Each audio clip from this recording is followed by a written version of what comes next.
Morning students. So today we are going to start a new chapter, that is chemical thermodynamics. So in this chapter so many subtopics will be there, okay, and numericals also will be there.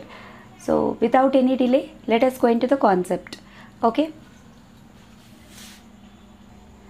so chemical thermodynamics యాక్చువల్గా ఈ chapter నుంచి అయితే మీకు ఒక 2 marks question, ఒక 4 marks question అనేది రావచ్చు, predict చేయొచ్చు మనం. కానీ ఈ చాప్టర్ అనేది ఐపీఈకి కన్నా మనకి ఎక్కువగా జేఈకి అయితే చాలా ఇంపార్టెంట్ అనమాట. దీని నుంచి చాలా న్యూమరికల్స్ అనేవి ఉంటాయి, ఓకే. బట్ ఐపీఈకి అయితే స్ట్రైట్ ఫార్వర్డ్గా కొన్ని క్వశ్చన్స్ అనేవి ఫిక్స్డ్గా స్టాండర్డ్గా ఉంటాయి, అవి నేర్చుకుంటే సరిపోతుంది. బట్ జేఈ లెవెల్కి అయితే మీరు కొంచెం డెప్త్కి వెళ్ళి చదవాల్సి వస్తుంది, okay.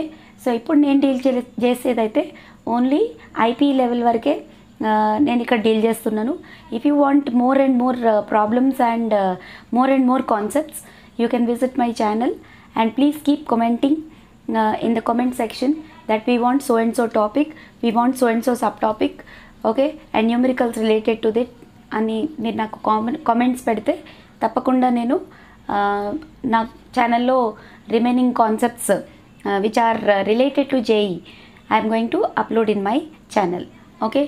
So first let us go with the definition of chemical thermodynamics. So definition వచ్చేసి, it is a branch of physical chemistry which deals with what transfer of heat and energy changes associated with it, ఓకేనా. Mode of transfer of heat, okay. మనం different modes of transfer of heat చదువుకున్నాం, conduction, convection, radiation అని, okay. So heat transfer happens from one place to another place, and with that heat transfer what are the energy changes associated with the heat transfer, దాని గురించి చదివేదే ఈ chemical thermodynamics. థర్మోడైనమిక్స్లో మనకి 2 words అనేవి కనిపిస్తాయి. One is thermo which stands for heat energy, dynamics which stands for motion of the motion of the heat transfer, okay. So it is a branch of what? Physical chemistry. Now coming to limitations, see, thermodynamics is applicable only to macroscopic system, that is whatever be the matter which we are learning about, the matter taken in bulk quantities, not for the microscopic particles. అంటే thermodynamics microscopic particles గురించి దేని గురించి కూడా మాట్లాడదు, okay. Macroscopic system గురించి మాత్రం మాట్లాడుతుంది. అంటే మాలిక్యూల్స్, పార్టికల్స్, యాటమ్స్, వీటి గురించి అయితే ఏ డిస్కషన్ మనకి ఈ చాప్టర్లో ఉండదన్నమాట, okay. So it deals only with macroscopic system, that is matter taken in bulk. And next point వచ్చేసి, it can predict the feasibility of the reaction. అంటే రియాక్షన్ జరుగుతుందా జరగదా అది ప్రెడిక్ట్ అయితే చేయగలదు, కానీ రేట్ ఆఫ్ రియాక్షన్ గురించి మాత్రం థర్మోడైనమిక్స్లో మనం చదవమన్నమాట, okay. It can predict the feasibility of the reaction but does not predict the rate of the reaction, okay. So next వచ్చేసి, ఇదైతే చాలా వెరీ ఇంపార్టెంట్ టాపిక్ అండి. మీకు కంపల్సరీగా 2 మార్క్స్ క్వశ్చన్స్ అనేవి ఈ టాపిక్ నుంచి వస్తాయి, ఈ డెఫినిషన్స్ నుంచి వస్తుంది. So let us see terms used in thermodynamics. So మనకి మెయిన్గా 3 టర్మ్స్ అనేది థర్మోడైనమిక్ టర్మ్స్ అనమాట. అది system, surroundings and boundary, okay. System అంటే ఏంటంటే మనం ఏది ఇన్వెస్టిగేట్ చేస్తున్నామో, మనం దేని గురించి అయితే మనం స్టడీ చేస్తున్నామో దాన్ని మనం సిస్టమ్ అంటాం అనమాట, okay. System is defined as a specified portion of matter which is under experimental observation. మనం ఏ సిస్టమ్, మనం దేన్నైతే అబ్జర్వ్ చేస్తున్నామో, దేన్నైతే స్టడీ చేస్తున్నామో దాన్నే మనం సిస్టమ్ కింద తీసుకుంటాం. Suppose we are studying the changes, energy changes that are occurring in gases, then you call that the one which is under our experimental observation, you call it as what? System, okay. So thermodynamics భాషలో మనం system అంటాం అనమాట. అంటే ఒక beaker fill of water ఉంది, దాన్ని heat చేస్తున్నారు, energy changes ఎంత వచ్చాయి, ఇనిషియల్ టెంపరేచర్ ఎంత ఉంది, ఫైనల్ టెంపరేచర్ ఎంతవరకు రీచ్ అయింది, ఓకే. ప్రెషర్ ఏమైనా అప్లై చేసామా. సో మనం ఇదంతా ఒక బీకర్లో హీట్ చేస్తున్న వాటర్ గురించి చదువుతున్నాం. That means the water in a beaker is taken as a system, okay, which is under our experimental observation. You call it as a system. Then comes surroundings. All other matter which is interacting with the system is called as surroundings, or anything which is within the reach of the system, okay, now within the vicinity of the system. ఓకేనా. మన reach వరకు ఎక్కడి వరకు ఉందో దాన్ని మనం surroundings అంటాం. Okay. And then boundary, anything which separates system and surroundings you call it as boundary. Okay. ఈ 3 టర్మ్స్ అయితే మనకి థర్మోడైనమిక్ టర్మ్స్ అంటాం వీటిని. నెక్స్ట్ వచ్చేసి ఈ బౌండరీ అనేది మనకి 3 టైప్స్ ఉన్నాయండి. One is real and imaginary, second type of boundaries are rigid and non rigid, and third type of boundaries are diathermic and adiabatic. Real and imaginary. Real boundary అంటే suppose ఒక beaker full of water తీసుకున్నాం అనుకోండి. Okay. Walls of the beaker can act as boundary and outside the beaker it is surroundings and the system is our water which is taken in a beaker. Okay. So అక్కడ real boundary అనేది ఉంటుందన్నమాట. అంటే wall of the beaker it can act as real boundary because the heat transfer takes place from wall of the beaker to the surroundings as well as from surroundings to through wall of the beaker. Okay, so it is real boundary. Imaginary boundary అంటే ఇప్పుడు మనం class రూమ్లోకి enter అయ్యామనుకోండి. Suppose class room బయట కారిడార్లో నించున్నప్పుడు మీరు experience చేసే ఉంటారు. చాలా బయట చల్లగా ఉంటుంది, లోపలికి ఎంటర్ అవుతున్నప్పుడు మనకి ఆ వేడి అనేది తెలుస్తుంది. అర్థమవుతుందా మీకు? ఆ వేడి అనేది మనం ఎక్స్పీరియన్స్ చేస్తామన్నమాట. అంటే there is a layer which acts as a demarcation between the classroom, inside the classroom and outside the classroom. Outside the classroom it is very cool and inside the classroom because more children are present you will feel it very hot. అంటే ఒక imaginary boundary అనేది అక్కడ exist అవుతుంది. ఓకేనా. అది మనకు కనిపించదు. Okay. It's an imaginary boundary. అలాగే boundary rigid, non rigid. Rigid అంటే స్ట్రాంగ్ అని, నాన్ రిజిడ్ అంటే ఫ్లెక్సిబుల్ బౌండరీ అన్నది, ఫ్లెక్సిబుల్గా. Okay. Like surface of water, పైన సర్ఫేస్ ఆఫ్ వాటర్ ఉందనుకోండి, water molecules which are on the surface they are little bit hotter. Okay. Then air molecules will be in contact with them. Then surface of water will acts as what? Flexible boundary. Okay. So beaker full of hot water తీసుకున్నాం అనుకోండి, heat transfer అనేది జరుగుతూ ఉంటుంది కదా. ఓకేనా. From system to surroundings heat transfer keeps on and on happening. So అలాంటప్పుడు surface of water will act as what? Flexible boundary or non-rigid boundary. అలాగే ఇది చాలా ఇంపార్టెంట్ అండి, diathermic and adiabatic boundary.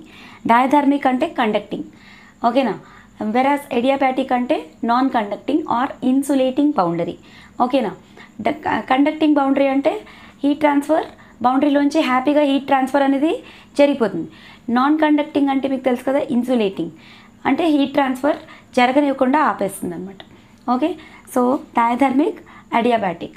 So ఇప్పుడు మనం ఫ్రిడ్జ్లో వస్తువులు స్టోర్ చేస్తాం, అందులోపల చల్లగా ఉంటుంది, బయట సరౌండింగ్స్ వచ్చేసి it is very hot. That means the walls of the fridge will act as boundary. That means that walls are sealed and insulated in such a way that the heat cannot transfer from inside to outside as well as from surroundings to inside the fridge also. మీకు అందరికీ తెలిసిందే. So diathermic boundary అంటే heat transfer అనేది ఈజీగా జరిగిపోతుంది. ఓకేనా. Heat transfer happens very rapidly. Diathermic. Adiabatic అంటే heat transfer జరగనివ్వకుండా ఆపేస్తుంది అనమాట, sealed insulated boundary. Okay. So diathermic, adiabatic, please note down. Next topic వచ్చేసి చాలా ఇంపార్టెంట్, 4 మార్క్స్ క్వశ్చన్ అయితే ఖచ్చితంగా వస్తుంది దీంట్లోంచి.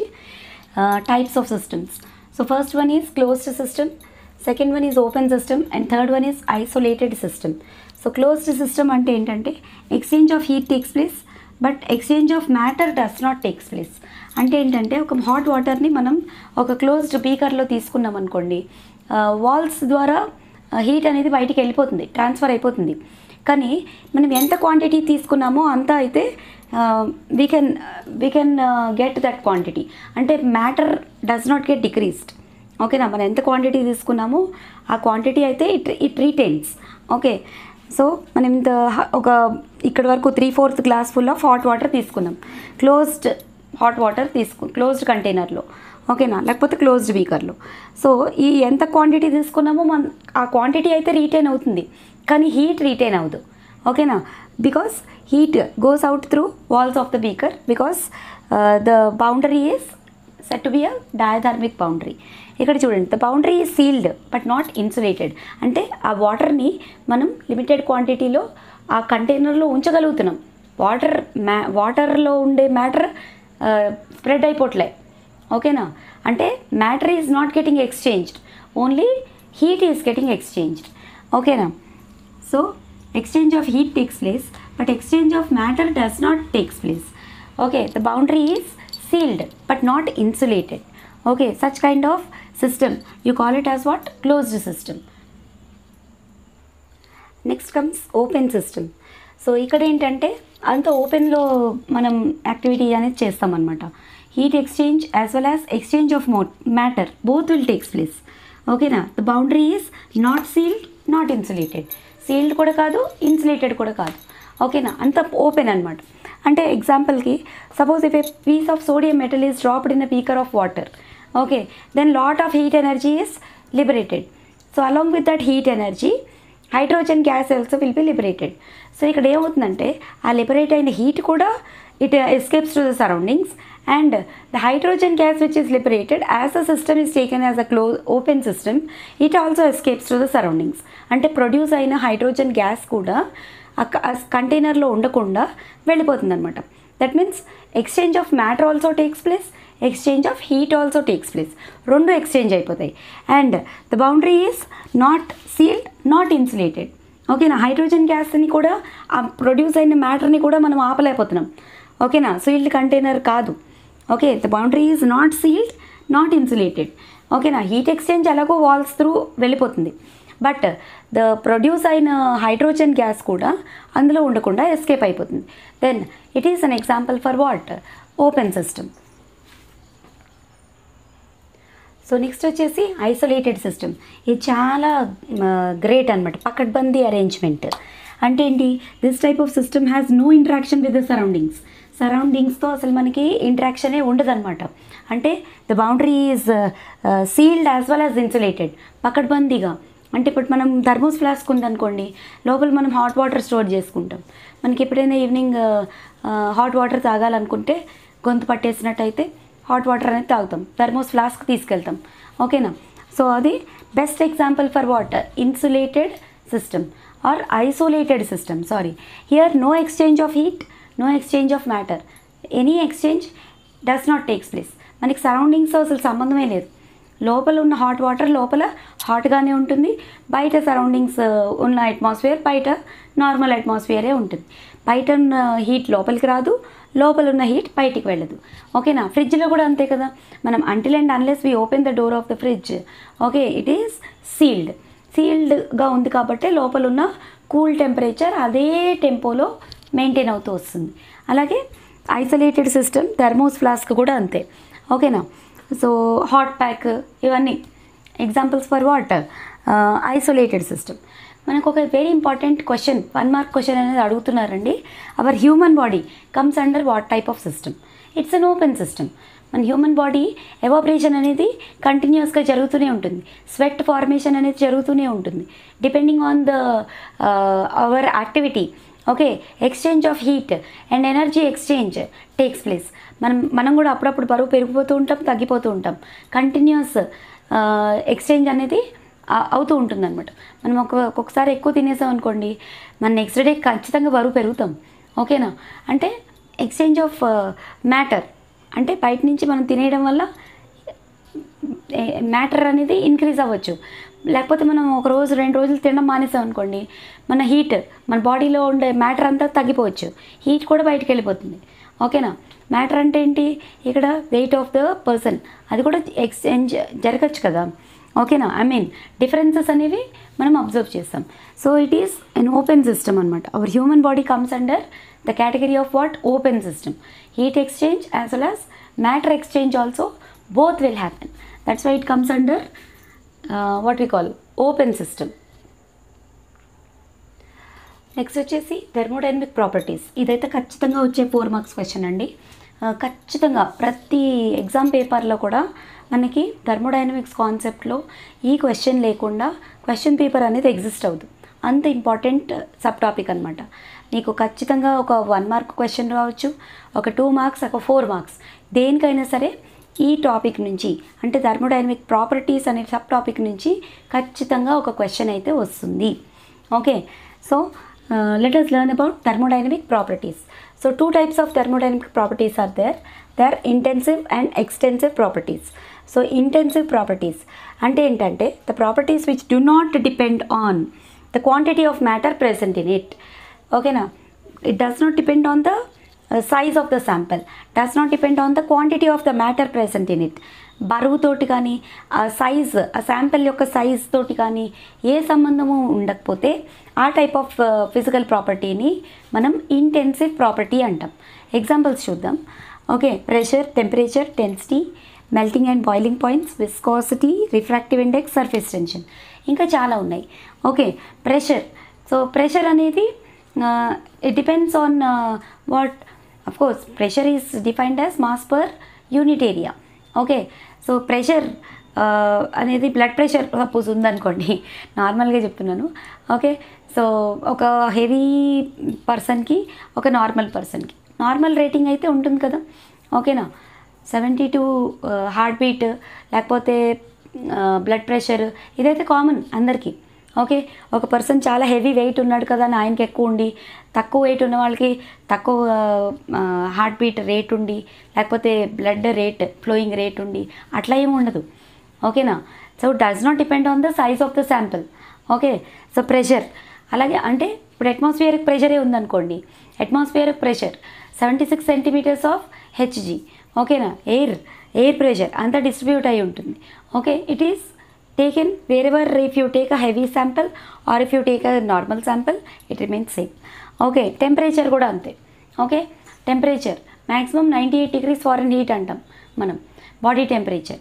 ఓకే, ఒక హెవీ వెయిట్ ఉన్న పర్సన్కి బాడీ టెంపరేచర్ హెవీగా ఉండి, తక్కువ వెయిట్ ఉన్న పర్సన్కి బాడీ టెంపరేచర్ తక్కువగా ఉండి ఇట్లాంటివి ఏం జరగవు. That is a fixed value. ఓకేనా, it's a fixed measurement which does not depend on the size of the sample, does not depend on the quantity of matter present in it. Okay, గుర్తుపెట్టుకోండి. Density, third ఏంటి, density of water ఉందనుకోండి, it is equal to 4 grams per cc. మనం ఒక spoon of water తీసుకోండి, ఒక bucket of water తీసుకోండి, ఏది తీసుకున్నా డెన్సిటీ సేమే ఉంటుంది irrespective of the quantity which you have taken. Okay, density is does not depend on what, the quantity of the sample taken. Okay, density అనేది same ఉంటుందన్నమాట. నువ్వు బకెట్ ఫుల్ ఆఫ్ వాటర్ తీసుకున్నా వాటర్కి density 4 grams per cca, spoon of water తీసుకున్న density 4 grams per cca. So it is not depending on what, size of the sample. Okay, melting and boiling points. నువ్వు 100 degrees centigrade boiling point of water మీకు అందరికి తెలిసిందే, 0 degrees centigrade melting point of ice, ఇది కూడా మీకు అందరికీ తెలిసిందే. So నేను బకెట్ ఆఫ్ వాటర్ తీసుకున్నాను కాబట్టి బాయిలింగ్ పాయింట్ వచ్చేసి 1000కి వెళ్ళిపోవాలి. నేను ఒక చిన్న గ్లాస్లో వాటర్ తీసుకున్నాను దానికి 100 ఉండాలి, ఇట్లా ఏమి ఉండదు. ఓకే, నువ్వు ఎంత క్వాంటిటీ వాటర్ తీసుకున్నా boiling point is 100. Okay, so irrespective of the size of the sample. Okay, irrespective of the quantity of matter present in it. Okay, so అలాగే viscosity, sticky nature. Okay, milk is sticky in nature. నువ్వు heavy quantity milk తీసుకున్నా, ఒక just ఒక చిన్న కప్పులో milk తీసుకున్నా ఆ sticky nature అదే ఉంటుంది. అంతేకాని హెవీ తీసుకున్నాను కదా అని దానికి స్టిక్కీ నేచర్ ఎక్కువ ఉండి దీనికి తక్కువ ఉండి అట్లా ఏమి ఉండదు కదా. Okay, so same like that refractive index means what, brightness of a shiny surface of a substance. When light falls on a shiny surface of a substance, brilliance of diamond is due to higher refractive index. Diamond ఉంది అనుకోండి, diamond బాగా మెరుస్తుంటుంది, మనం cut చేసాం అనుకోండి it breaks into 2 pieces. ఓకే, first piece పెద్దగా ఉండి సెకండ్ పీస్ చిన్నగా ఉంది అనుకోండి, రెండు ఒకేలా షైన్ అవుతాయి. అంతేగాని పెద్దగా ఉన్న పీస్ ఎక్కువగా షైన్ అవ్వడం, చిన్నగా ఉన్న పీస్ తక్కువగా షైన్ అవ్వడం ఇట్లాంటివి ఏమి ఉండవు కదా. Okay, so that is refractive index irrespective of size of the sample. అలాగే సర్ఫేస్ టెన్షన్. ఓకేనా, surface tension also it is irrespective of the size of the sample. It's a kind of friction. ఓకేనా, మీరు you might have studied this in physics also, refractive index ఇవన్నీ. Okay, so the property which does not depend on the quantity of matter present in it is called as intensive property. So next వచ్చేసి extensive properties. The properties whose magnitude depends on the quantity of matter present in it. ఓకేనా, matter మీద depend అవుతుంది అనమాట. అంటే size of the sample మీద ఖచ్చితంగా ఆ property అనేది డిపెండ్ అవుతుంది అనమాట. సో ఎగ్జాంపుల్స్ మనం చూసుకుంటే మాస్ అనేది మాస్ మీద డిపెండ్ అవుతుంది ఖచ్చితంగా. సపోజ్ మనం ఒక స్మాల్ పీస్ ఆఫ్ స్టోన్ని ఈజీగా లిఫ్ట్ చేసేయగలం. ఓకేనా, ఒక పెద్ద బండరాయిని అయితే లిఫ్ట్ చేయడం చాలా కష్టం, చాలా ఎనర్జీ ఖర్చు అవుతుంది. Isn't it or not? అలాగే ఎనర్జీ అంటున్నాం కదా అని ఇప్పుడు చెప్పిన ఎగ్జాంపుల్ ఎనర్జీకి కూడా వర్తిస్తుంది. అంటే ఏంటి, you can lift the small piece of stone, whereas a big rock, heavy rock, you need to supply more and more energy. So that means it depends on the size of the sample. ఒక heavy లోడ్ని మనం lift చేయలేం. ఓకే, so it depends. Volume also, volume is more then what we call, it is considered to be an extensive property. If volume is more means what, mass is more, size of the sample is big, then volume is also bigger. So depends on the size అనమాట. Volume అంటే ఏంటి, the measure of space occupied by a body, you call it as volume. అలాగే number of moles మీకు తెలుసు, స్టైకియోమెట్రీలో కూడా చదివారు. Given weight by gram molecular weight. Given weight అంటే నెంబర్ ఆఫ్ మోల్స్ క్యాల్కులేట్ చేసేటప్పుడే డిపెండింగ్ ఆన్ ద వెయిట్. ఓకేనా, so given weight by gram molecular weight. కాబట్టి నెంబర్ ఆఫ్ మోల్స్ అనేది ఖచ్చితంగా సైజ్ ఆఫ్ ద శాంపిల్ మీద, వెయిట్ ఆఫ్ ద శాంపిల్ మీద depend అయి ఉంటుంది. Okay, energy terms like internal energy, enthalpy, entropy, Gibbs free energy, మీరు ఏ type of energy term తీసుకున్నా అది ఎక్స్టెన్సివ్ ప్రాపర్టీ అవుతుంది. ఓకేనా, ఏ టైప్ ఆఫ్ ఎనర్జీ టర్మ్ తీసుకున్నా కూడా అది ఎక్స్టెన్సివ్ ప్రాపర్టీ అవుతుంది. ఓకేనా, because energy depends on the size of the sample. మనం మూవ్ చేయడానికైనా కూడా హెవియర్ ఆబ్జెక్ట్స్ని మూవ్ చేయడానికి చాలా ఎక్కువ ఎనర్జీ యూజ్ చేయాల్సి వస్తుంది. Isn't it or not? Simpler ఆబ్జెక్ట్స్ని మూవ్ చేయడానికి తక్కువ ఎనర్జీ సరిపోతుంది. అలాగే that's why extensive property, all energy terms comes under what, extensive properties. So next వచ్చేసి ఒక ఇంపార్టెంట్ నోట్ పాయింట్ అండి. Any extensive property expressed per mole or per degree per gram, it becomes intensive property. ఇందాక మనం extensive ప్రాపర్టీస్కి చాలా examples చదివాం. ఏంటి, all energy terms comes under extensive properties అని చదివాం. ఓకే, సపోజ్ హీట్ కెపాసిటీ ఉందనుకోండి. ఓకే, హీట్ కెపాసిటీ నార్మల్గా అయితే ఎక్స్టెన్సివ్ ప్రాపర్టీ. ఓకేనా, నార్మల్గా అయితే extensive. But molar heat capacity ఉందనుకోండి, molar heat capacity. Okay, generally heat capacity denoted by the letter S. Okay, molar heat capacity is denoted by the letter Q. Then it becomes what? Intensive property. Any extensive property taken per gram or per mole, then it becomes intensive. Okay now, so please remember that point. And again one more note point, the sum product and ratio of two intensive properties is also an intensive property. Okay, and ratio of two extensive properties is also an intensive property. Density ఉందనుకోండి, mass by volume. Mass అనేది extensive property, volume అనేది కూడా extensive property. So extensive by extensive అంటే ratio of two extensive properties is again an intensive property. Okay, so please note down all these points. Next వచ్చేసి state variables and path functions. State variables అంటే ఏంటంటే the fundamental properties which determine the state of the system. మనం సిస్టంలో ఉన్నదాన్ని physical state అంటే ఆ system ఏంటంటారు, gaseous సిస్టమా, liquid సిస్టమా, లేకపోతే సాలిడ్ సిస్టమా, ఏ టైప్ ఆఫ్ సిస్టమ్ని మీరు ఇన్వెస్టిగేట్ చేస్తున్నారు. ఓకే, ఆ సిస్టమ్ యొక్క physical properties. Okay, which depends only on the initial and final states of the system but not on the path in which they have followed to get that particular state. ఆ particular స్టేట్లో ఉండడానికి కారణం, దానికి path ఏంటి అన్నది మనకు అవసరం లేదు. ఇనిషియల్గా ఎలా ఉంది, ఇప్పుడు ఎలా ఉంది. ఓకే, ఇనిషియల్లో ఏ స్టేట్లో ఉంది ఆ సిస్టమ్, ఇప్పుడు ఏ స్టేట్లో ఉంది, ఫిజికల్ స్టేట్ అనమాట. ఓకే, దానికి మనం అప్లై చేసే కండిషన్స్ ఏంటి. సపోజ్ ఇనిషియల్గా ఒక సిస్టమ్ లిక్విడ్ స్టేట్లో ఉందనుకోండి, మనం హీట్ చేసాం, అది వేపరైజ్ అయింది అంటే ఇప్పుడు గ్యాషియస్ స్టేట్లోకి మారింది. సో అది ఎలా మారింది, బికాజ్ యు ఆర్ అప్లయింగ్ ప్రెషరా ఆర్ యూఆర్ అప్లయింగ్ ఎక్స్టర్నల్ టెంపరేచరా? ఓకే, ఆ స్టేట్ ఎందుకుంది? ఓకేనా, ముందు సాలిడ్ స్టేట్లో ఉండేది ఇప్పుడు లిక్విడ్ స్టేట్లోకి మారింది అనుకోండి. ఓకే, ఇనిషియల్లో సాలిడ్లో ఎందుకు ఉంది, ఏ కండిషన్స్ వల్ల ఉంది? ఓకే, ఇప్పుడు లిక్విడ్లోకి ఎందుకు మారింది? Okay, so that depends on initial and final states of the system. ఓకేనా, totally depends on initial and final states of the system.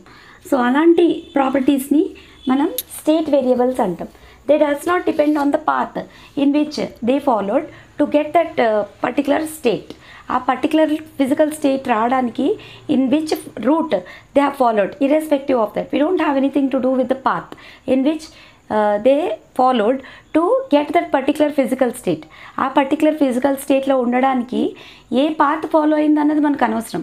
ముందు ఏ స్టేట్లో ఉంది, ఇప్పుడు ఏ స్టేట్లో ఉంది, దానికి కండిషన్స్ ఏంటి, అదే మనం చదివితే దాన్ని మనం స్టేట్ వేరియబుల్స్ అంటాం. Okay, temperature. ఓకేనా, ఎగ్జాంపుల్స్ ఆర్ వాట్? టెంపరేచర్. మనం ఎప్పుడైనా ఏదైనా సిస్టంలో చదివేటప్పుడు ఇనిషియల్ టెంపరేచర్ ఎంత ఉంది, ఫైనల్ టెంపరేచర్ ఎంత ఉంది అదే చదువుతాం. అంతేకాని మిడిల్లో ఆ ప్రాసెస్ జరిగేటప్పుడు మిడిల్లో ఎంత టెంపరేచర్ ఉన్నది ఇదంతా మనకు అనవసరం. ఓకేనా, ఏ పాత్ ఫాలో అయితే ఆ పర్టికులర్ ఫిజికల్ స్టేట్ ఆ పర్టికులర్ సిస్టమ్కి వచ్చింది ఇదంతా మనకు అనవసరం. Okay, temperature. T is a state variable, pressure is a state variable, volume, internal energy, any energy terms all comes under state variables. అంటే మనం ప్రెషర్ చదివేటప్పుడు ఇనిషియల్ ప్రెషర్ ఎంత ఉంది, ఇప్పుడు ఎంత ఉంది, ఫైనల్ ప్రెషర్ ఎంత. టెంపరేచర్ చదివేటప్పుడు temperature of A gaseous system చదువుతున్నాం మనం, ఇనిషియల్ టెంపరేచర్ ఎంత ఉంది, ఇప్పుడు ఎంత ఉంది. ఓకేనా, internal energy, initial internal energy ఎంత ఉంది, ఇప్పుడు ఎంత ఉంది. అంటే ప్రాసెస్కి ముందు, ప్రాసెస్ తర్వాత. ఓకేనా, ఇనిషియల్ ఫైనల్ వీటి గురించే మనం మాట్లాడుకుంటాం. అలా మాట్లాడుకుంటే దాన్ని మనం ఏమంటాం, ఆ టైప్ ఆఫ్ ప్రాపర్టీస్ అన్నిటిని what we call state variables అంటాం. ఓకేనా, నెక్స్ట్ వచ్చేసి పాత్ ఫంక్షన్స్. మనం డైరెక్ట్గా కాన్సెప్ట్లోకి వెళ్ళిపోదాం. Heat and work, these two are called as what? Path functions. Heat and work are called as path functions. So వీటిని path functions అని ఎందుకంటారు? Heat, you all know that heat means what? A particular body is having has absorbed certain heat or released certain heat. So the path in which the system is undergoing, it depends that liberation or absorption of heat depends on the path or depends on the system. Okay na, through which that exchange of heat is happening. Okay, so మనం types of systems చదివాం, అందులోనే చెప్పుకోవచ్చు. Types of సిస్టమ్స్లో closed system, open system, isolated system. అంటే ఆ path అనేది important అనమాట. So heat transfer జరిగింది అంటే ఆ పాత్ త్రూ మనం చదువుతాం అనమాట. హీట్ ట్రాన్స్ఫర్ జరిగింది, అది ఎలా జరిగింది, ఏ పాత్ వల్ల జరిగింది. ఓకేనా, you have taken what type of system there. Okay, for the exchange of heat to takes place, what type of system you have taken, what path it has followed for this exchange of heat. Okay, ఖచ్చితంగా path మీద depend అవుతుందండి. ఓకేనా, మీరు two bodies if they are in contact with each other, okay, heat always flows from body of higher temperature to a body of lower temperature. Heat always flows from hot body to cold body through a certain path. ఓకేనా, through a certain path. That's why heat is always considered as path function. అలాగే work కూడా path ఫంక్షనే. ఎందుకు? Work, okay, work is entirely depending on path in which the work is being done. Okay, మనం ఒక mountain climb చేయాలనుకున్నాం అనుకోండి. Okay, డైరెక్ట్గా మనం ఒకటే path చూస్ చేసుకొని, ఓకే, ఒక హెలికాప్టర్ ఏదో చూస్ చేసుకొని డైరెక్ట్గా మౌంటైన్ పీక్కి రీచ్ అయిపోయాం. Okay, that's an easy work. Okay, ఒక అతను ట్రెక్కింగ్ చేసుకుంటూ ఆ పీక్ ఆఫ్ ద మౌంటైన్కి రీచ్ అయ్యాడు. దట్ మీన్స్ ఇక్కడ ఎవరు ఎఫర్ట్ ఎక్కువ పెట్టినట్టు? ఆ ట్రెక్కింగ్ చేసిన అతనే ఎక్కువ ఎఫర్ట్ పెట్టినట్టు. ఓకేనా, హెలికాప్టర్లో డైరెక్ట్గా వచ్చి మౌంటైన్ పీక్ దగ్గర దిగిన ఆయనకి అసలు వర్క్ డన్ ఈజ్ జీరో కదా. పాత్ అనేది చాలా ఇంపార్టెంట్. ఈ ట్రెక్కింగ్ చేసిన ఆయన ఏమవుతుంది, వర్క్ ఎక్కువ చేశాడు, తక్కువ ఇన్పుట్ ఇచ్చాడు. ఓకేనా, తక్కువ అవుట్పుట్ ఇచ్చాడు. ఓకే, ఇన్పుట్ ఎక్కువ పెట్టాడు, అవుట్పుట్ తక్కువ అయిపోయింది. ఓకే, కానీ ఆ హెలికాప్టర్లోంచి వచ్చిన ఆయన ఈజీగా he has reached to the top of the mountain. అంటే ఆయన వర్క్ తక్కువ చేశాడు, అవుట్పుట్ ఎక్కువ ఇచ్చాడు అనమాట. So compulsory work also depends on the path in which it has been taken. Okay, so please note down this. Next వచ్చేసి thermodynamic processes. So మనకి 4 types of thermodynamic processes ఉన్నాయండి. One is isothermal process, next one is isobaric, next is isochoric and adiabatic. So these are the 4 types of thermodynamic processes. Okay, so first one వచ్చేసి isothermal process. So the process which is carried out at constant temperature is called as isothermal process. Constant temperature అంటే ఏంటి? Temperature అస్సలు మారదనమాట. Initial temperature T1 ఎంత ఉందో final temperature కూడా, process అంతా జరిగిపోయిన తర్వాత ఫైనల్ టెంపరేచర్ కూడా T2 కూడా సేమ్ ఉన్నాయనుకోండి, then T2 minus T1 is equal to 0 and delta T is equal to 0. Then you call such processes are called as what? Isothermal processes. Same like that isobaric process. Second వచ్చేసి isobaric. Isobaric అంటే the processes which are carried out at constant pressure are called as isobaric processes.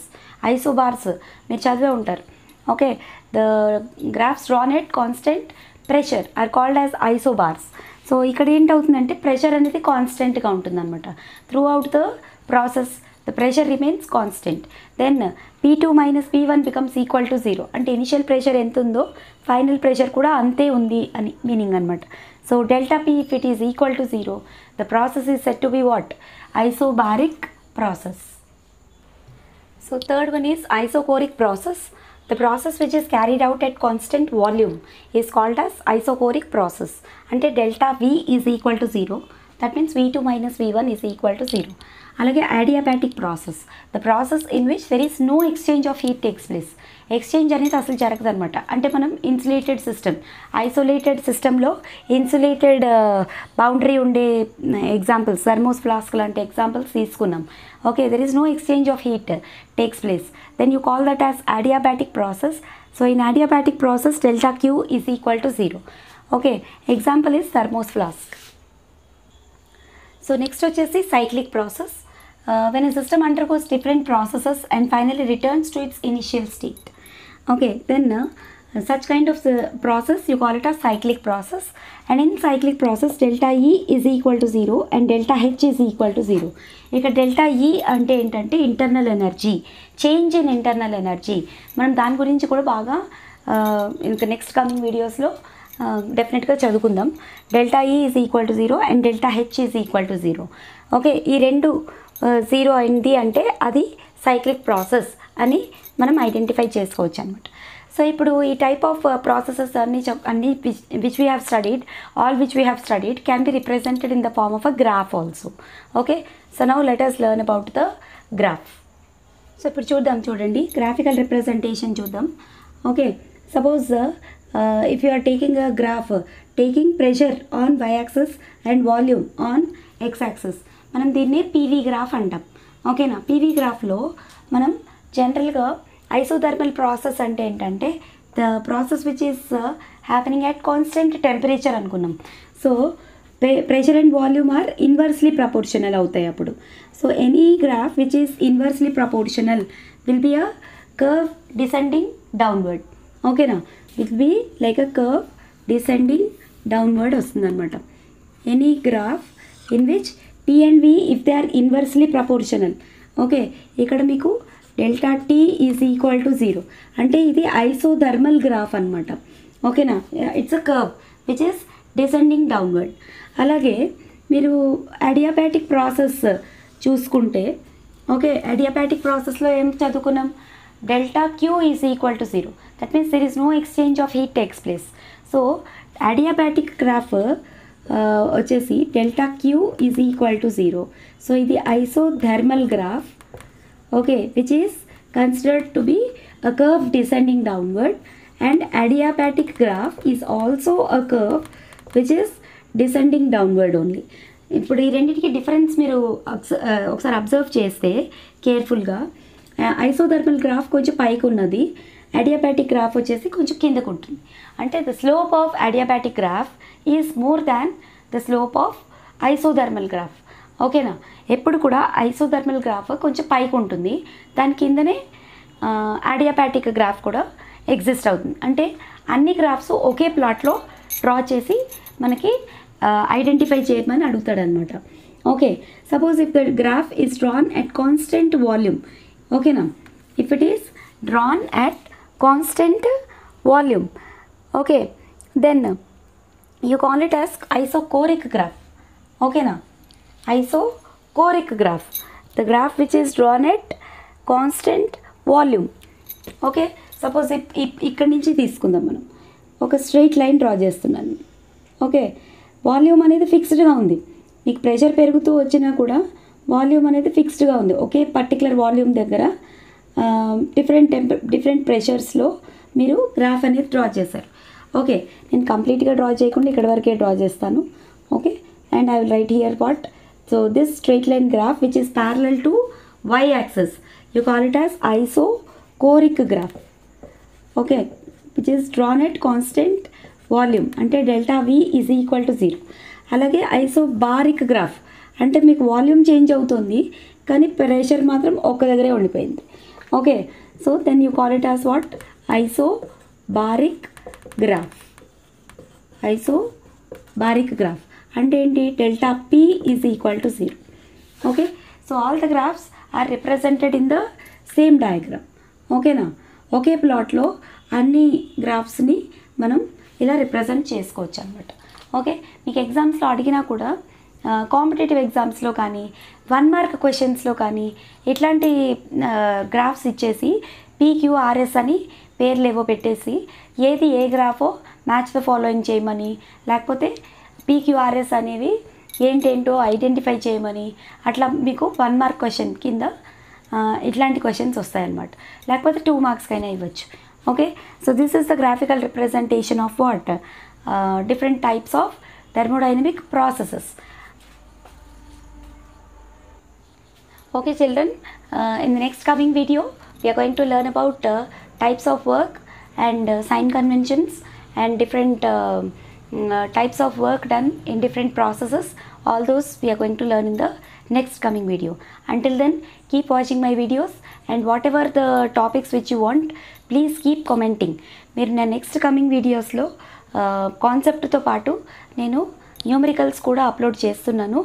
ఓకేనా, so కాన్సెప్ట్తో పాటు numerical చదివితే ఆ particular formula అనేది ఎలా apply చేయాలో మీకు అప్పటికప్పుడే గుర్తుంటుంది అనమాట.